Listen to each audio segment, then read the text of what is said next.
हाय बच्चों, आज अपन को बात करनी है फिजिक्स के एक और दमदार टॉपिक के बारे में जिसका नाम है वेक्टर। वैसे तो ये मैथ का पार्ट है, लेकिन भाई इसके बिना फिजिक्स पढ़ना इम्पॉसिबल है। तो वेक्टर्स आखिरकार क्या होते हैं? तो सबसे पहले अपन को यह समझना है कि जो फिजिकल क्वांटिटीज होती हैं वो डायरेक्शन के बेस पे हमने दो पार्ट्स में डिवाइड की हुई है। एक हो गई स्केलर, एक हो गई वेक्टर। नॉर्मल बात है, एक हो गई स्केलर और एक हो गई वेक्टर। स्केलर के बारे में अपन को पहले से पता है कि भाई जिसको समझाने के लिए मैग्नीट्यूड चाहिए और यूनिट चाहिए। बस मैग्नीट्यूड मतलब 7, 8, 9, 10, ये मैग्नीट्यूड चाहिए और यूनिट चाहिए। जैसे मैंने बोला कि मैंने वर्क डन किया 7 जूल, तो 7 एक मैग्नीट्यूड हो गया और जूल उसकी यूनिट हो गई। तो जिसको समझाने के लिए केवल मैग्नीट्यूड चाहिए और यूनिट चाहिए, टाइप्स अभी देखेंगे। स्केलर, मैग्नीट्यूड और यूनिट चाहिए, उसको हम बोलते हैं स्केलर। बात करते हैं वेक्टर्स क्या होते हैं, जिनको समझाने के लिए मैग्नीट्यूड और यूनिट के साथ हमें एक और चीज की जरूरत पड़ती है। वो क्या है? डायरेक्शन। मैग्नीट्यूड और यूनिट के साथ एक और चीज की जरूरत क्या है? वो है डायरेक्शन। अगर अपने पास डायरेक्शन नहीं है तो अपन उसको वेक्टर नहीं बोलेंगे। लेकिन यहां पे एक थोड़ा सा ट्विस्ट है, ये कंप्लीट डेफिनेशन नहीं है वेक्टर की कि जिसको समझाने के लिए डायरेक्शन चाहिए उसको हम वेक्टर बोलते हैं। कंप्लीट डेफिनेशन में आएगा ये वाला पॉइंट। क्या लिख रहा है ये? Follow vectors law. एक बात बताओ यार, ऐसा कौन सा वेक्टर होगा जो वेक्टर के लॉज को ही फॉलो नहीं करेगा? ये कौन सी बदतमीजी हुई? अरे भैया, वेक्टर है तो वेक्टर के लॉ फॉलो करेगा। तो वेक्टर वो क्वांटिटीज होती हैं जिनके पास डायरेक्शन तो हो, लेकिन साथ के साथ उनको समझाने के लिए डायरेक्शन है दे दी है, लेकिन साथ के साथ क्या होना चाहिए? वो वेक्टर के लॉ भी फॉलो करना चाहिए। हम एक ऐसी क्वांटिटी डिस्कस करेंगे जिसके पास डायरेक्शन तो है लेकिन फिर भी वो बदतमीजी करती है, बहुत भयंकर वाली बदतमीजी। मैं कहा वेक्टर के लॉ फॉलो करेगा? नहीं। अरे भैया, तू वेक्टर है, तेरे पास डायरेक्शन है ना, मैं वेक्टर के लॉ फॉलो नहीं कर रहा। तो भाई जब वो वेक्टर के लॉ मानने को तैयार नहीं है तो कैसे कर दे? तो वेक्टर्स क्या होते हैं? जिनके पास मैग्नीट्यूड, यूनिट, डायरेक्शन के साथ वो वेक्टर के लॉ को भी फॉलो करना चाहिए। अगर वो वेक्टर के लॉ को फॉलो नहीं कर रहा तो भाई किस बात का वेक्टर हुआ? ये बदतमीज। तो वेक्टर को समझाने के लिए ये पॉइंट जरूर इंट्रोड्यूस करें कि वेक्टर वो क्वांटिटी है जिसके पास मैग्नीट्यूड हो, यूनिट हो, डायरेक्शन हो, साथ में वो वेक्टर के लॉस को भी फॉलो करे। ये वाला पॉइंट अपन इग्नोर मार देते हैं, तो ये पॉइंट भी अपन को हाँ कंसीडर करना होगा। ठीक है, आगे चलते हैं। तो वेक्टर्स को अब ऐसे भी समझ सकते हैं। देखो, ये है स्केलर, किसी भी डायरेक्शन, मतलब कोई पर्टिकुलर डायरेक्शन नहीं है, ये उल्टा सीधा, ये है स्केलर जिसके पास कोई डायरेक्शन ना हो। ये है वेक्टर क्वांटिटी, जिसके पास क्या होता है? एक पर्टिकुलर डायरेक्शन होती है। सही है ना? समझ में आ गया? तो ये जो एंटीना है, ये एंटीना, ये क्या है? Vector quantity. और ये बाल कौन से ये है स्केलर बाल। ये है स्केलर बाल और ये है हमारे वेक्टर वाले बाल। ठीक है, तो वेक्टर्स क्या होते हैं? वेक्टर्स वो क्वांटिटी जिनके पास पर्टिकुलर डायरेक्शन होती है। ये पर्टिकुलर डायरेक्शन, हिला डालो पूरे को। हाँ, तो क्या कर रहे थे अपन? दोबारा फिर से, स्केलर जिनके पास मैग्नीट्यूड होता है, यूनिट होता है, डायरेक्शन का उससे कोई लेना देना नहीं है, उसको हम बोलते हैं स्केलर। लेकिन वेक्टर्स वो क्वांटिटी होती हैं जिनको समझाने के लिए डायरेक्शन के साथ साथ वो वेक्टर के लॉस को भी फॉलो करना चाहिए। इसके लिए पहले अच्छा एक दो एग्जांपल देख लें स्केलर वेक्टर के। ये स्केलर के एग्जांपल है, वेक्टर के एग्जांपल है, खुद देख लो, पढ़ लो। लेकिन यहां पे कई बार बच्चा इमोशनल हो जाता है। क्या सर, वॉल्यूम क्या होता है? अरे वॉल्यूम तो सबको पता है। प्रेशर क्या होता है, एनर्जी क्या होती है, ये क्या होता है, ये क्या होता है। अंदर की आत्मा जाग जाती है कि अब ये पढ़ के मानेंगे सब कुछ।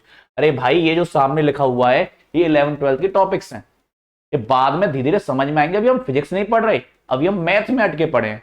तो हम ये देखेंगे कि वेक्टर क्या होते हैं और फिजिक्स में यूज कैसे होते हैं। ये चीजें क्या है, इनसे अभी हमारे कोई मतलब नहीं है, ये आराम आराम से सीखेंगे। पता चलो कई बार लगता है सर ये तो आपने बताया नहीं इलेक्ट्रिक फील्ड क्या होता है, हमको कैसे समझ में आई? अरे नालायक, ये 12th का टॉपिक है, अभी कहां समझ में आ जाएगा? बस ये पता होना चाहिए वेक्टर है, ठीक है। जब हम इसको पढ़ेंगे तो उसको वेक्टर के साथ ट्रीट करेंगे और इसके सारे लॉस को हम फॉलो कराएंगे इसके ऊपर। तो ये बात समझ में आना चाहिए क्या कि स्केलर क्वांटिटीज कौन सी हैं और वेक्टर क्वांटिटीज कौन सी, उनके एक दो एग्जांपल याद कर लो। जैसे जैसे हम हर चैप्टर में जाएंगे वहां जो भी क्वांटिटी पढ़ेंगे उसको डिस्कस करेंगे, ये स्केलर है या वेक्टर है, वहां पे डिस्कस करेंगे। अभी एक दो एग्जांपल याद कर लोगे, काम हो जाएगा। ओके, बस सबसे ज्यादा काम मेरा जो पड़ेगा अभी वो इससे ज्यादा, सबसे ज्यादा इसी से पड़ेगा, मैं इसी से समझाऊंगा सब कुछ। लेकिन एक दो एग्जांपल साथ में याद रखो, जैसे vector, velocity, force, acceleration, displacement, example याद कर लो। जिससे अगर मैं कभी नाम लूं तो समझ जाऊं हाँ ये वेक्टर क्वांटिटी है, मुझे वेक्टर के लॉ लगाने हैं। समझ गए? ओके, समझ गए होंगे, जवाब भी कहां से दोगे। ओके, तो स्केलर क्वांटिटी और वेक्टर क्वांटिटी के एग्जांपल। अब आगे देखो, इसको पढ़ो कि करंट जो है वो है स्केलर क्वांटिटी। तो एक बार क्वेश्चन पूछता है वो, why current is scalar quantity. Question है जो 12th में भी हम पढ़ेंगे, why current is scalar quantity. इसको थोड़ा समझते हैं, इसमें थोड़ा सा दिमाग चलाना पड़ेगा अपन को, ऐसे पार नहीं पड़ेगी। दिमाग चलाते हैं। Why current is scalar quantity. देखो एक बात करते हैं, जैसे फोर्स है वो वेक्टर है, ठीक है, फोर्स का ही अच्छा एक बात सुनना, मैं इस चैप्टर में जो सबसे ज्यादा एग्जांपल लूंगा फोर्स का लूंगा।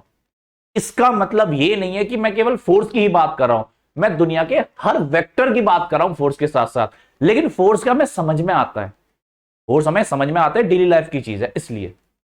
तो ध्यान से, हम बात अगर फोर्स की कर रहे हैं तो इसका मतलब ये नहीं कि और कोई वेक्टर क्वांटिटी भी है, सारी वेक्टर के लिए बातें काम करेंगी। समझाने के लिए हम किसका यूज करेंगे, फोर्स का। ठीक है, देखो ध्यान से, मान लो एक बॉडी है अपने पास, कॉमन सेंस है जवाब देना, कुछ जल्द ऐसे नहीं कि दिमाग चलाना तुमको, कॉमन सेंस, क्योंकि अभी कोई खास वेक्टर अभी अपन को आता नहीं है, स्टार्टिंग है इसलिए।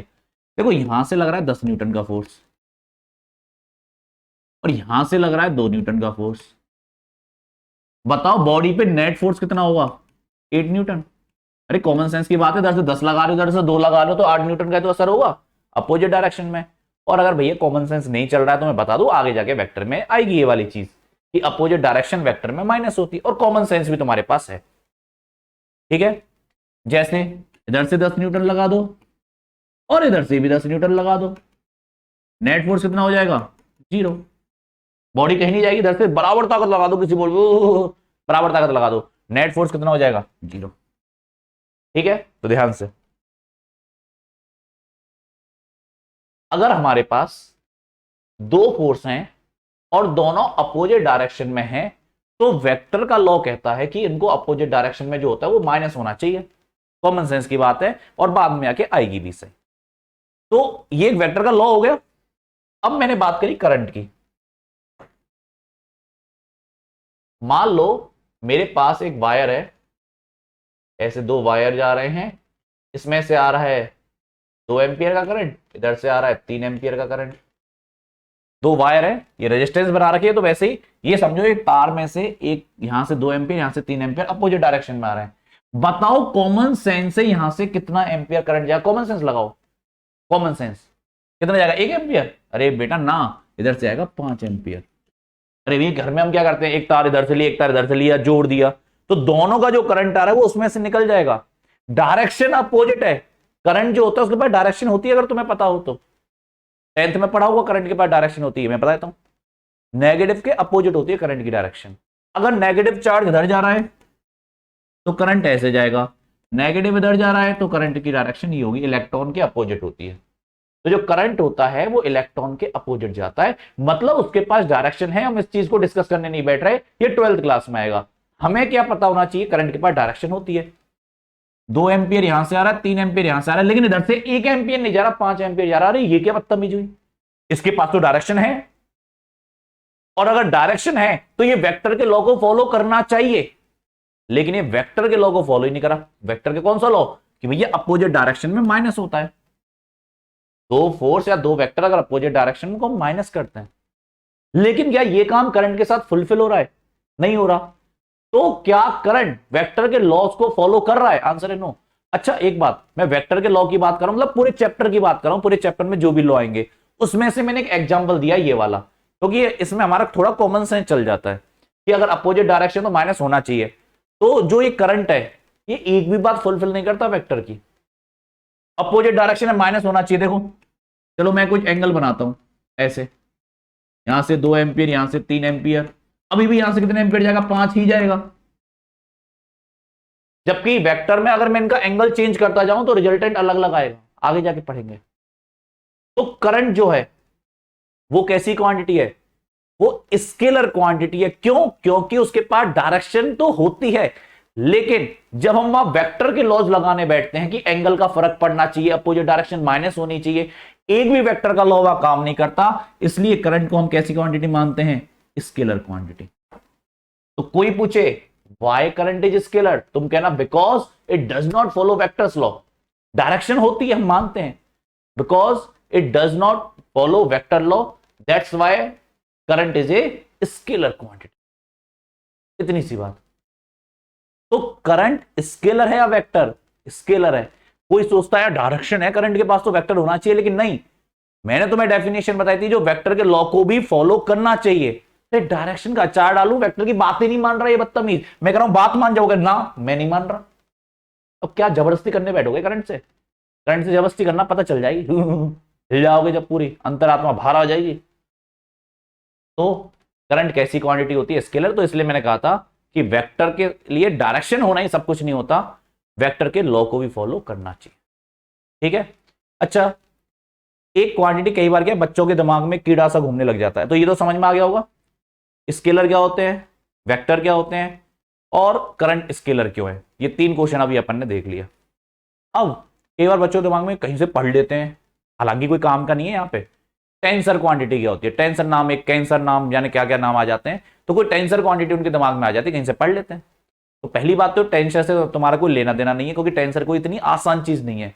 टेंसर भयंकर वाली चीज है, इतनी हाल में समझ में नहीं आती, लेकिन फिर भी पागल बनाने के लिए हमारे पास कुछ है। टेंसर क्वांटिटीज वो क्वांटिटीज होती हैं जो अलग अलग डायरेक्शन में अलग अलग वैल्यूज देती हैं। मतलब ऐसा नहीं कि उसकी कोई फिक्स वैल्यू होती है, हर डायरेक्शन में उसका अलग अलग आंसर आता है, उसको बोलते हैं टेंसर क्वांटिटी। जैसे मूवमेंट ऑफ इनर्शिया होता है, जैसे हमारे आएगा रोटेशन मोशन के अंदर मूवमेंट ऑफ इनर्शिया। तो टेंसर क्वांटिटी वैसे इतनी आसान बात नहीं है जो ये मैंने कह दी है, ये तुम्हें केवल पागल बनाने वाली बात है कि इतनी सी बात से तुम बहल जाओ, बस बात खत्म। लेकिन जब अपन हायर लेवल में जाते हैं तो टेंसर भाई बहुत खतरनाक चीज होती है। ठीक है, इतनी आसानी से नहीं कि इतनी आसानी डेफिनेशन से आ जाए, लेकिन हाँ ठीक है, 12th में कोई ऐसी कोई खास काम की नहीं, वो हायर लेवल की चीज है। लेकिन फिर भी नॉर्मली तुम कई बार ये वर्ड सुन ले, तो इसलिए बताना जरूरी है कि टेंसर क्वांटिटी वो है जो हर डायरेक्शन में अलग अलग आंसर देती हैं। ऐसा वेक्टर के साथ नहीं होता, उनकी वैल्यू तो वही फिक्स रहती है, नहीं कि इस डायरेक्शन में अलग, इस डायरेक्शन में अलग। तो टेंसर ये अलग अलग आंसर आते हैं हर डायरेक्शन के अंदर। और जैसे मूवमेंट ऑफ इनर्शिया का एग्जांपल इसका याद कर लेना, तो घुसने की जरूरत नहीं है, बेफालतू की चीज अभी अभी तुम्हारे लिए, वैसे तो वैसे बेफालतू थोड़ा है।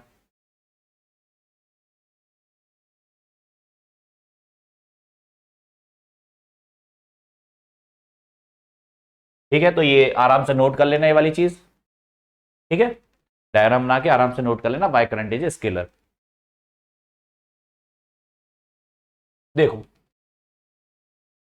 बात करते हैं टाइप्स ऑफ वेक्टर्स की अपन, कि वेक्टर कितने टाइप के होते हैं। देखो वेक्टर तो वैसे बहुत टाइप के होते हैं, आगे के जब तुम लेक्चर देखोगे तो जाने कितने टाइप के मैं वेक्टर बताऊंगा।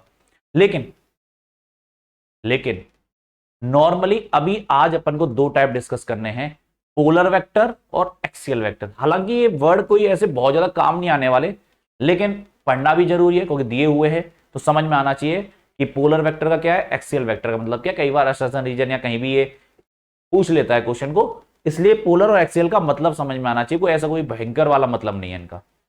देखो दो वर्ड होते हैं, एक होता है स्टार्टिंग और एंडिंग पॉइंट, और एक होता है पॉइंट ऑफ एप्लीकेशन। पहले दो वर्ड का मतलब समझ लें। जैसे मान लो अपन यहां खड़े हुए हैं और यहां मैंने अपनी कार स्टार्ट करी, ये मारी किक मारी और मैंने अपनी कार स्टार्ट कर ली। ऐसी कौन सी कार आती है? ये मेरी कार है, मेरी मर्जी, मेरी कार ऐसी स्टार्ट होती है, मैंने अपनी बाइक का नाम कार रखा हुआ है। ठीक है, ये मेरी मर्जी। ओके, दोबारा मैंने अपनी कार स्टार्ट की, कार को मैंने यहां से स्टार्ट किया और यहां तक ले गया, यहां स्टार्ट किया, यहां this is starting point, this is ending point.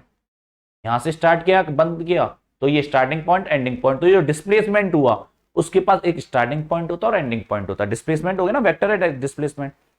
तो जब मैं किसी कार को एक जगह से दूसरी जगह लेके गया, एक कार को एक जगह से दूसरी जगह लेकर गया, तो उसके पास एक स्टार्टिंग पॉइंट है और एक एंडिंग पॉइंट है। तो जो वेक्टर जिनके पास स्टार्टिंग और एंडिंग पॉइंट होता है उनको बोलते हैं अपन पोलर वेक्टर। जैसे डिस्प्लेसमेंट तुमने एक एग्जांपल लिया। अच्छा, एक पॉइंट ऑफ एप्लीकेशन वर्ड और समझते हैं। मान लो एग्जांपल के लिए मैंने फोर्स लगाना स्टार्ट किया, तो फोर्स में किसी एक पर्टिकुलर पॉइंट पे तो लगाऊंगा बेटा, ज्यादा तेज नहीं लगाऊंगा, टूट जाएगा, हो जाएगा नुकसान।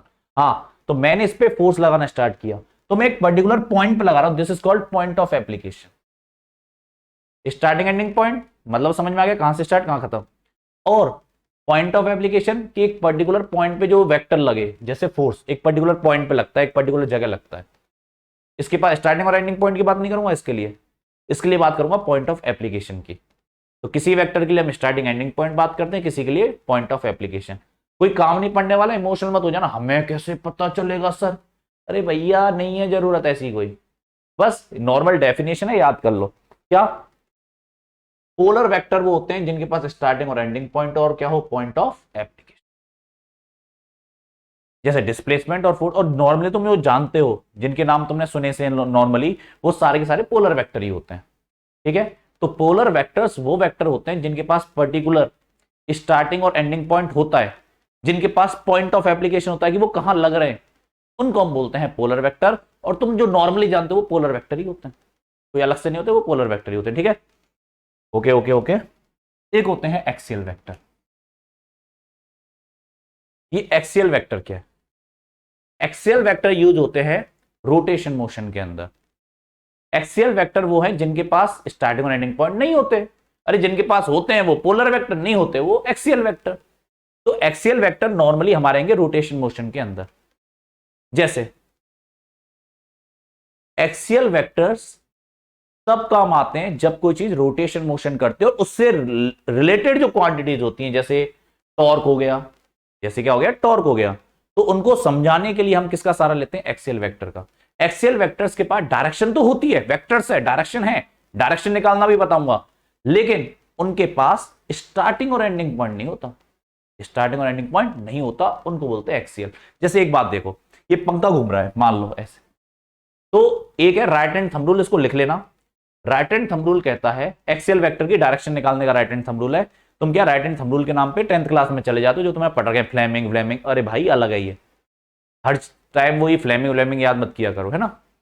तो राइट हैंड थंब रूल कहता है एक्सियल वेक्टर की डायरेक्शन निकालने वाला कि अपनी जो फिंगर्स हैं उनको टर्न कर दो रोटेशन की डायरेक्शन में, राइट हैंड की। पता चला उल्टे हाथ से करने लग गए, ओके।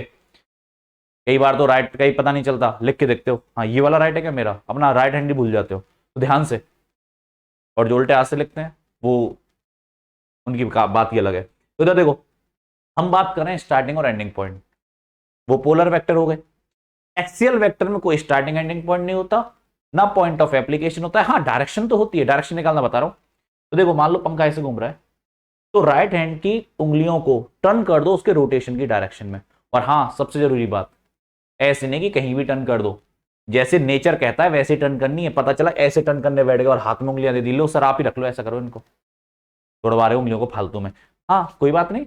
तो जैसे नेचर कह रहा है वैसे घुमाओ, स्टाइल मानने की कोई जरूरत नहीं यहाँ पे कि ये लो सर, लो लो लो घुमा दी हमने। तो मान लो पंखा ऐसे मूव कर रहा है, ठीक है, तो हमने उंगलियों को टर्न कर दिया इस डायरेक्शन। हम किधर है, ऊपर की तरफ। इसका मतलब जो एक्सियल वेक्टर्स हैं वो ऊपर की तरफ हैं इस क्वांटिटी में, तो ऊपर की तरफ इस एक्सिस पे, ये एक्सिस दिख रहा है पंखे का, यहां पर है। लेकिन एग्जैक्टली कहां पर है, स्टार्टिंग और एंडिंग पॉइंट कहां है, बिल्कुल एग्जैक्ट ये वाला पॉइंट है, ये वाला, ऐसा कुछ नहीं होता इसमें। इसमें केवल डायरेक्शन होती है, इसमें केवल क्या होती है, डायरेक्शन की। हाँ है ऊपर की तरफ है, मान लो पंखा ऐसे घूम रहा है, उंगलियों को मैंने ऐसे टर्न कर दिया, हम किधर आ रहा है, नीचे, मतलब एक्सियल वेक्टर नीचे की तरफ है ऐसे।